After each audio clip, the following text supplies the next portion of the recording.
Série Mensagens Rápida.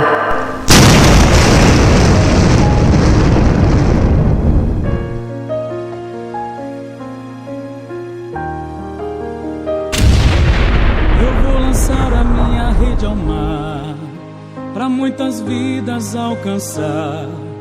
Eu quero almas,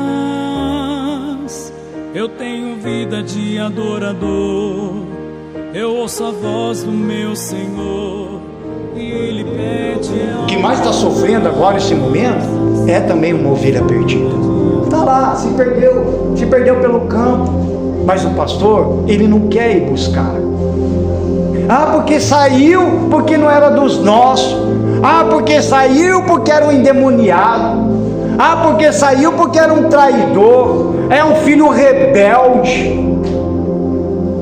Só que Jesus está do lado dele. Só que o Espírito Santo está lá.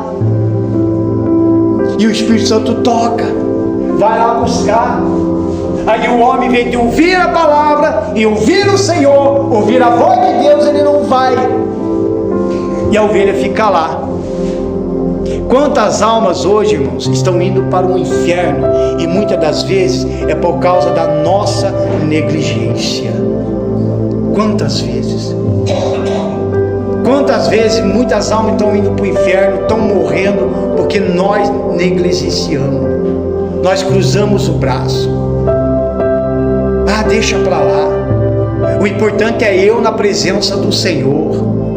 Deixa ele lá, está lá com o diabo. E cadê o amor pelas almas? A gente ora a Deus, livra essa pessoa de todo mal, livra daqui, livra dali. Mas irmãos, às vezes é uma oração que vai e volta, porque não adianta nós orar pelas pessoas, livra eles de todo mal e não sei o que, vai lá Senhor e traz Senhor. Mas se você não resgatar a manga, ir lá e falar de Jesus para eles, e por incrível que pareça, eles sabem de Jesus, eles sabem, eles até sabem o que você vai falar, e eles já têm até a resposta na ponta da língua, até mesmo de te maltratar, porque nós tratamos de pessoas que hoje estão ofendidas até com Deus, e como eles não podem tocar em Deus, xingar a Deus, aí sobra para nós, irmãos. É nós que somos atacados, é nós que somos xingados, somos chamados de pessoas que julgamos, que a gente somos julgadores. Ontem mesmo eu estava vendo pela madrugada, há um videozinho, acho que foi no Kawaii, o rapaz perguntando assim: por que você não quer ir para uma igreja evangélica? Aí eles deram um monte de desculpa, porque coisas horríveis ao nosso respeito. E se a gente ir ao fundo desse tipo de pessoa, são justamente pessoas que um dia estiveram na presença do Senhor, que um dia pregaram, que um dia evangelizaram, que um dia cantaram na presença do Senhor, e eles não querem mais saber. Simplesmente isso.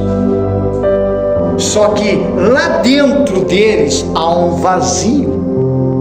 Lá dentro deles não tem nada mais a não ser uma profunda solidão.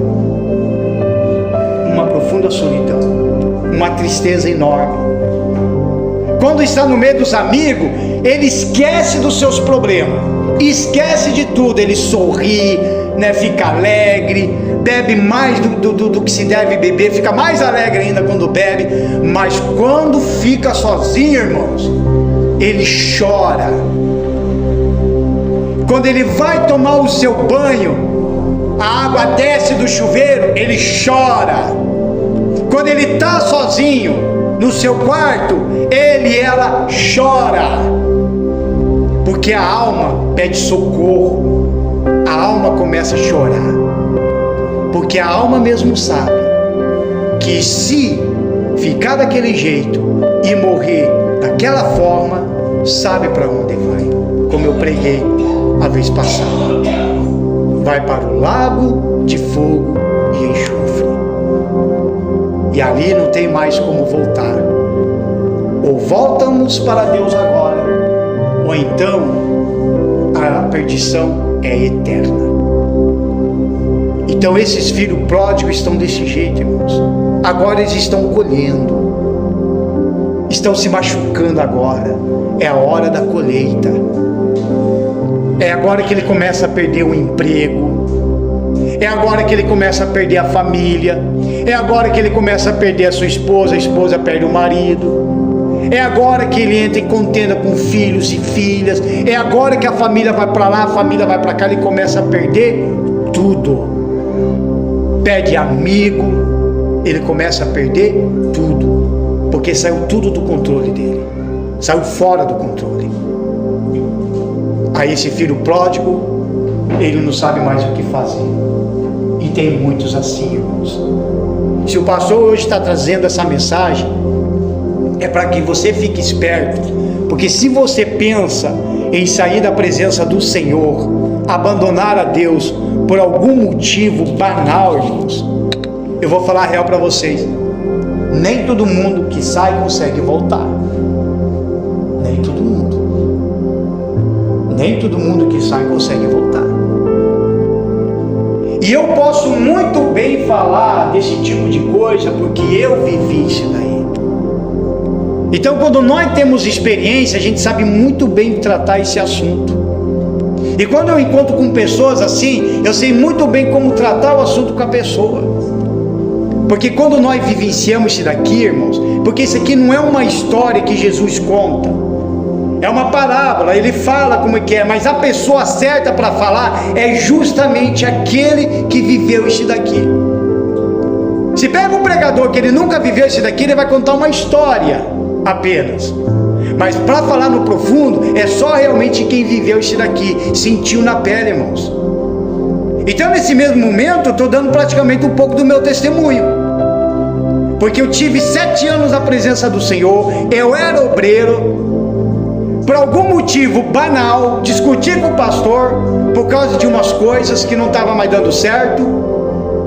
Ele me expulsou da obra, me tirou da obra, não pequei nada, simplesmente me tirou da obra, fiquei com raiva e abandonei Jesus. Peguei o meu uniforme, ainda queimei o meu uniforme. Olhei para o céu e falei, a partir de hoje não quero mais saber do Senhor. E voltei para o mundo, irmão. Abandonei Jesus. E fiquei o tempo todo culpando ele pela minha caída. O tempo todo culpando ele porque eu saí. E esses estão lá fora, estão o tempo todo culpando nós. Culpando o pastor, culpando o irmão. Alguém é culpado por alguma coisa.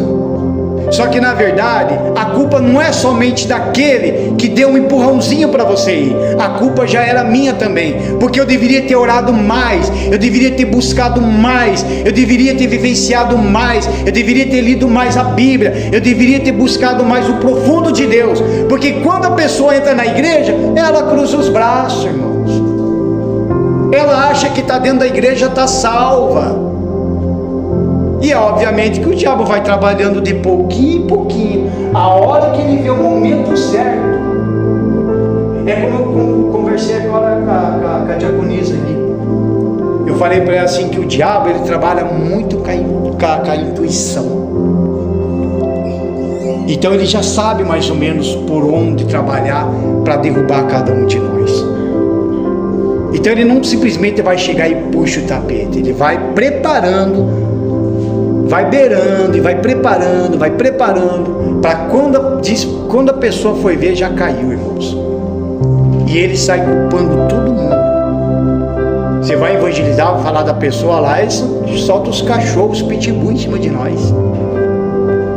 É como o rapaz lá que tem lá na empresa lá. Ah, eu não vou mais na igreja, pastor. Mas por quê? Por causa de um pastor. Ele reclamou.